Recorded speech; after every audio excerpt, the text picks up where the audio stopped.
පළවෙනි වීඩියෝ එකට එක්ක තමයි ඔයගොල්ලෝ මේ විදිහට එකතු වෙන්නේ. කලින් වීඩියෝ එක අරන් ආව ප්‍රතිශක්තිය හැඳින්වීම පිළිබඳ. ඉතින් මේ වීඩියෝ එක බලලා මේකත් එක්ක එකතු වෙනවා. මොකද ඒකේදී සම්පූර්ණ පාඩමේ තියෙන මොනවද අපිට කතා කරන්න තියෙන මොනවද කියලා ලස්සන chart එකකින් කතා කරලා. ඉතින් මේ chart එක මේකටත් ඕන වෙනවා. ඉස්සරහට තියෙන හැම වීඩියෝ එකකටම ඕන වෙනවා. මේ වීඩියෝ එක ගැන පොඩ්ඩක් කිව්වොත් අපි අත මේ රූප සටහන් ටිකක් පේනවා. ඊට පස්සේ බැක්ටීරියාවක් වගේ එකක් තියෙනවා. කෙටි ක්‍රම 3කින් බාහිර ආරක්ෂණය කතා කරනවා සම්පූර්ණයෙන්ම. වීඩියෝ එකේ කෙටි ක්‍රම තුනට යන්න කලින් මම අර හැඳින්වීමේ එක පොඩ්ඩක් ගන්නම් ආයි. මේ තියෙන්නේ කතා කරපු chart එක. හරි. chart එකේ මම කිව්වා මේ තියෙන්නේ තාප්පේ අපේ රාජධානියේ.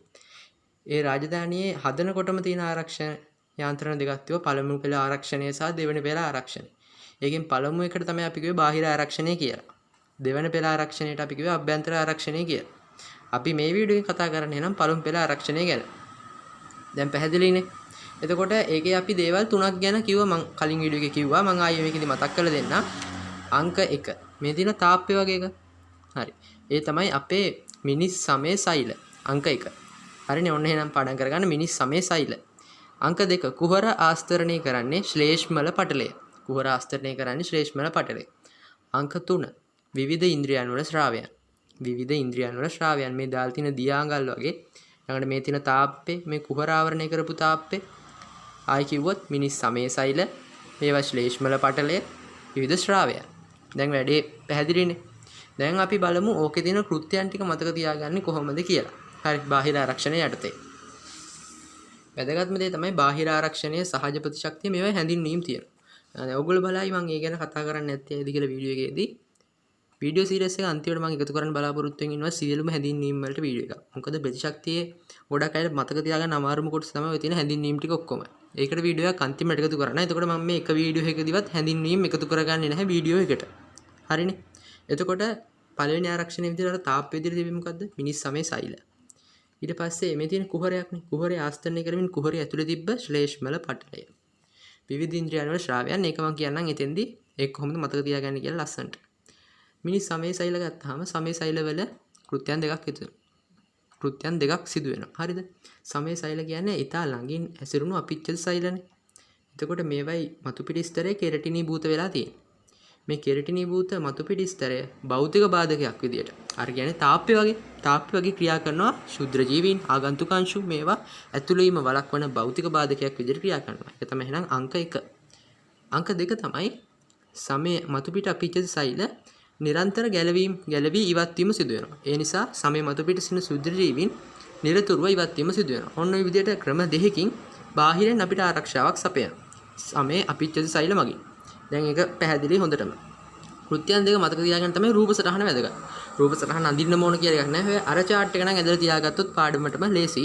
මේ රූප සටහන ඔළුවේ තිබ්බත් හොඳටම ඇති. හරි. ඊට පස්සේ ඒක ගැන ඒ ටික කතා කරලා ඊළඟට තියෙන්නේ ශ්ලේෂ්මල පටලය. ශ්ලේෂ්මල පටලයත් දැන් මේකේ මම මොකද මුලින්ම කිව්වේ? කෙරටිනීභූත සෛල ස්තරය.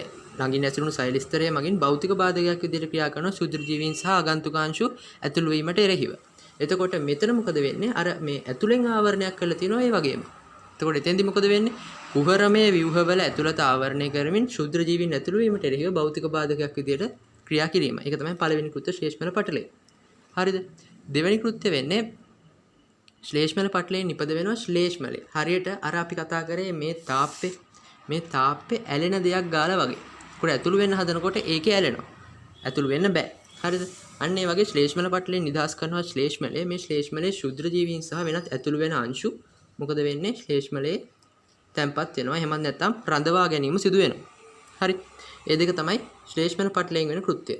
මෙතෙන්දී කෙරටිනීභූත ස්තරය නිසා භෞතික බාධකය ඊට පස්සේ අපිච්ච සෛල වරින් වර ඉවත් වීම නිසා සමමතු පිටින් ශුද්ධ ජීවීන් ඉවත් වීම රූපෙන් හොඳටම මතකයි. මේකේ ශ්ලේෂ්මල පටලය ගත්තාම ශ්ලේෂ්මල පටලය ශුද්ධ ජීවීන් ඇතුළු වීමට එරෙහිව භෞතික බාධකයක් විදිහට ක්‍රියා කරනවා. නිපද වෙන ශ්ලේෂ්මලය ඇලෙන ගම් එකක් වගේ. ඒක මොකද ගන්නේ? ශුද්ධ ජීවීන් සහ නිකුත් අංශු රඳවා ගන්නවා.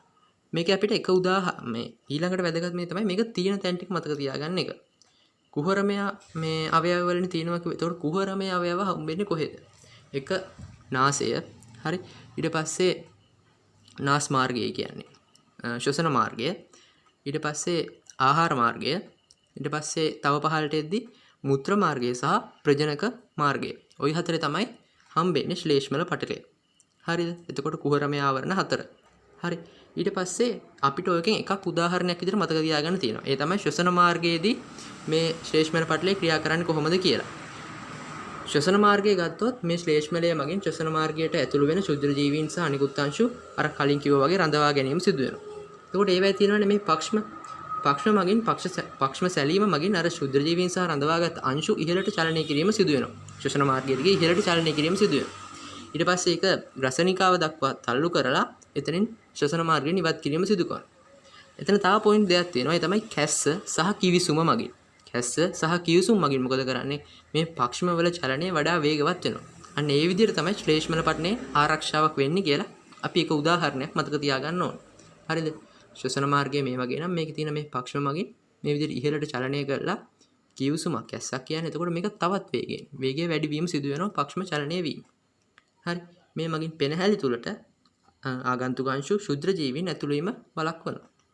ආරක්ෂාව වෙන විදිහ. එක උදාහරණයක් මතක තියාගන්න ඕන. දැන් රූපෙත් එක්ක වැඩි සිටින්නේ. ඊළඟට අපි යන ශ්‍රාවයන් වලටනේ. ඊළඟට කතා කරන්න තියෙන ශ්‍රාවයන්. අංක 1 සමය පිච්ච සෛල, අංක 2 ශ්ලේෂ්මල පටලය, අංක 3 විවිධ ඉන්ද්‍රියන් වල ශ්‍රාවය. ශ්‍රාවයන් කවුරුත් පටලව ගන්න ඕනේ නැහැ. මේ අපි යන තම පළවෙනි කෙටි ක්‍රමය. හරිද? එතකොට ශ්‍රාවයන් ටික මතක තියාගන්න මෙහෙම. ඇහෙන් නම් කඳුළු. නහයෙන් නම් ශ්ලේෂ්මලය. අපේ නහය ඇතුළේ තියෙන ශ්ලේෂ්මලය ඇලෙන්නේ ශ්ලේෂ්මලය. කටෙන් නම් කේටේ. කොහොමද ශ්‍රාවයන් ටික මතක තියාගන්නේ? ඇස මගින් කඳුළු, නාසය වගේ ඒවායි ශ්ලේෂ්මලය, ශ්ලේෂ්මල පටලයෙන් නිපදවන ශ්ලේෂ්මලය. කටෙන් නම් මොකද්ද? කේටේ. එතකොට මේවායි කෘත්‍ය. ඇසේදී විතරක් කෘත්‍යයන් දෙකක් තියෙනවා. ඇස අර පටලයක් විදියට ඇහැ මතු පිට තියෙන නිසා පටලයක් විදියට ශුද්ධ ජීවීන් සහ ඇහැට ඇතුළු වෙන්න හදන උද්දීපක වගේ දේවල් වලින් ඇහැට භෞතික ආරක්ෂාවක් ලැබෙනවා. ඒක තමයි ඇහි අංක 1 කෘත්‍යය. ඊට පස්සේ මේ ඕනම ශ්‍රාවයකගේ මගින් සිදුවෙන කෘත්‍ය මතක තියාගන්න කෙටි ක්‍රමයක් තියෙනවා. ඒක තමයි අපේ අද වීඩියෝ එකේ කතා කරනවා කියපු කෙටි ක්‍රමයේ දෙවෙනි එක. දැන් මේ ශ්‍රාවයන් වල කෘත්‍යයන් වෙන වෙනම මතක තියාගන්න තමයි දීලා තියෙන්නේ. අපි මේ කෙටි ක්‍රමය පාවිච්චි කරලා ඔක්කොම එකෙන් ලියන්න පුළුවන් ස්ට්‍රක්චර්ඩ් එකේ. හොත් ලේසියෙන්ම ලියලා එන්න පුළුවන්. ඒක පොඩ්ඩක් කියලා බලමු. අකණ්ඩ සේදීම් ක්‍රියාවලිය මගින් ඝනාවාස තනුක කරය ඉවත් කරයි. ශුද්ධ ජීවීන් එකතු වෙනවනේ මේ විදිහට ඝනාවාස විදියට. මේ ශ්‍රාවයන් නිසා අපි අත් දෙක හොදනවා වගේ මේ ශ්‍රාවයන් මගින් සේදීමට ලක් කරලා තනුක කරනවා කියන්නේ. ඒව දිය කරලා මේ ඝනාවාස ඉවත් කිරීම සිදු වෙනවා. හැබැයි මේ විදිහට හැම එකකම ලියන්න බෑ. පොඩ්ඩක් වෙනස් කරන්න ඕන මේක. මේක ඔළුවේ තියාගන්න. දැන් අපි ගන්නකො කඳුළු වලට. කඳුළු වලින් ලියන්නේ කොහොමද? ඇස නිරන්තරයෙන්ම ඇස අකණ්ඩ සේදීම් ක්‍රියාවලියට ලක් කරමින් ඇස මතු පිට සිටින ශුද්ධ ජීවී ඝනාවාස තනුක කර ඉවත් කරයි. අර ඇස කියන වචනේ දාගන්න ඕන. කේටය ගැන ලියනකොට කොහොමද? මුඛ ආස්තරණයේ අකණ්ඩ සේදීම් ක්‍රියාවලිය මගින් මුඛ ආස්තරණයේ සිටින නැත්නම් මුඛය තුල සිටින ශුද්ධ ජීවීන් ඝනාවාස තනුක කර ඉවත් කරයි. ඊළඟට නාසයනේ. නාසයේ ශ්ලේෂ්මලයනේ. ශ්ලේෂ්මලය ලියද්දී නාසය කියලා ලියන්න එපා. ශ්ලේෂ්මලය එතන විතරක් නෙමෙයි. අපි කලින් කතා කරන්නේ ශ්ලේෂ්මලය තව තැන්වල තියෙනවනේ. ශ්ලේෂ්මලය මගින් නිරාවරණය වන අපිච්ඡද. ඒ කියන්නේ මෙතන දැන් තියෙන මතු පිට සෛල ස්තරයනේ. ශ්ලේෂ්මලය නිරාවරණය වන අපිච්ඡද සෛල ස්තරය අකණ්ඩ සේදීම් ක්‍රියාවලිය මගින් එය මතු පිට සිටින දිලීර බැක්ටීරියා වගේ ශුද්ධ ජීවී ගහන තනුක කර ඒ ඝනාවාස ඉවත් කිරීම සිදු කරනවා. එතකොට මේ ටික ඔළුවේ තීනම් ඔය ඕනම ශ්‍රාවකගේ කෘත්‍ය ලියන්න පුළුවන් කියලා දැන් තේරෙනවනේ. නියමයි. හරිද? ඊට පස්සේ අපිට තව ශ්‍රාවයන් ටිකක් තියෙනවා.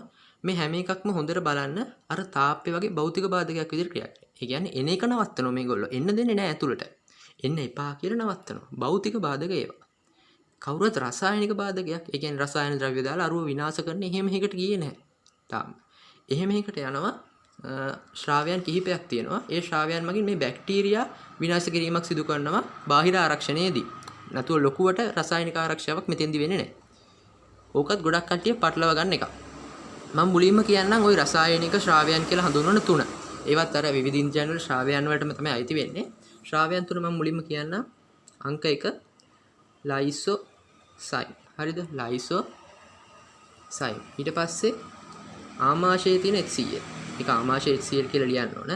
ඊළඟට ස්වේද ග්‍රන්ථි සහ ස්නේහ ශ්‍රාවී ග්‍රන්ථි. ස්නේහ ශ්‍රාවී ග්‍රන්ථි වල ශ්‍රාවයන්. ග්‍රන්ථි වල ශ්‍රාවයන්. හරිද? ඒක ලියන්න ඕනේ නේ. ස්වේද ග්‍රන්ථි සහ ස්නේහ ශ්‍රාවී ග්‍රන්ථි වල ශ්‍රාවයන්. ලයිසෝසයිම් මගින් මොකද කරන්නේ? ලයිසයිම් මගින් බැක්ටීරියා වල බිත්ති විනාශ කරනවා. හොඳට මතක තියාගන්න බැක්ටීරියා වල බිත්ති විනාශ කරා. ලයිසයිම් මුලින්ම කියපු එක බිත්ති විතරයි විනාශ කරේ. ඊළඟට එනවා ආමාශයේ තියෙන HCl. HCl කියන්නේ මේ ප්‍රබල අම්ලයක්නේ. එයා මොකද කරන්නේ? මුළු බැක්ටීරියාවම විනාශ කරලා දානවා. සහ බැක්ටීරියාව නිපදවපු දේවල් තිබ්බොත් බැක්ටීරියා දූලක කියලා අපි කියනවා. මේ බැක්ටීරියා දූලක පවා විනාශ කරලා දානවා ආමාශයේ HCl මගින්. එතකොට ස්වේද ග්‍රන්ථි සහ ස්නේහ ස්‍රාවී ග්‍රන්ථි මොකද්ද කරන්නේ? එයා මේ විනාශ කිරීමක් නෙමෙයි කරන්නේ. එයා කරන්නේ බැක්ටීරියාව එනවා. දැන් අපි හිතමු සමමතු පිට තියෙන ස්වේද ග්‍රන්ථි ස්නේහ ස්‍රාවී ග්‍රන්ථි වල ශ්‍රාවයන් කියලා. මෙයා තවදුරටත් වර්ධනය වීම මොකද්ද කරන්නේ? නිෂේධනය කරනවා. වර්ධනය වීම නිෂේධනය කරනවා. බැක්ටීරියාව වර්ධනය වීම වළක්වනවා. ස්වේද ග්‍රන්ථි සහ ස්නේහ ස්‍රාවී ග්‍රන්ථි. ඒතකොට මේ බැක්ටීරියාව මේ විදිහට මතක තියාගත්තොත් ඔන්න අපේ වීඩියෝ එකේ අද කතා කරන තුන්වෙනි කෙටි ක්‍රමය ඔයගොල්ලන්ට මතක තියාගන්න පුළුවන්. ලයිසයිම් ආමාශය HCl ස්වේද ග්‍රන්ථි ස්නේහ ස්‍රාවී ග්‍රන්ථි වල ශ්‍රාවයන් මගින් ඉටු කරන කෘත්‍යය.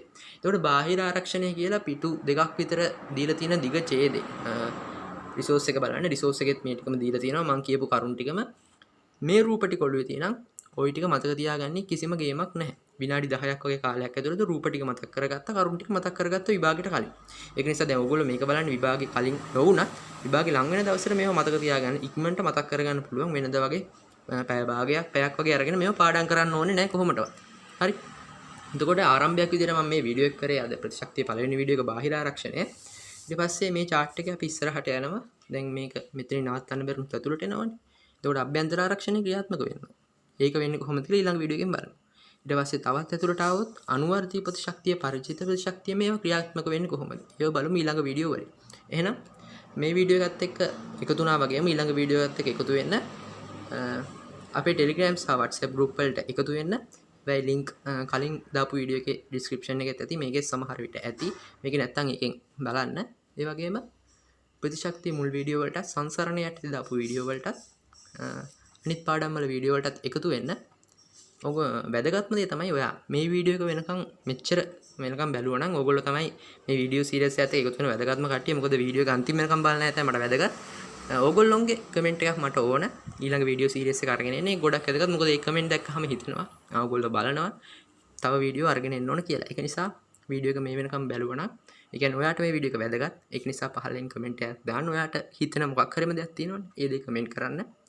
ඒ වගේම අමතක කරන්න එපා. ඔයත් එක්ක ඉස්කෝලේ ඉඳපු යාළුවෝ ඇති, පන්ති වල සෙට් වෙච්ච යාළුවෝ ඇති. එයාලා ඉන්න ගෲප් ඇති. එයාලව අපේ ගෲප් වලට ඇඩ් කරන්න වගේම මේ වීඩියෝ එක යාළුවට ෂෙයා කරන්නත් අමතක කරන්න එපා.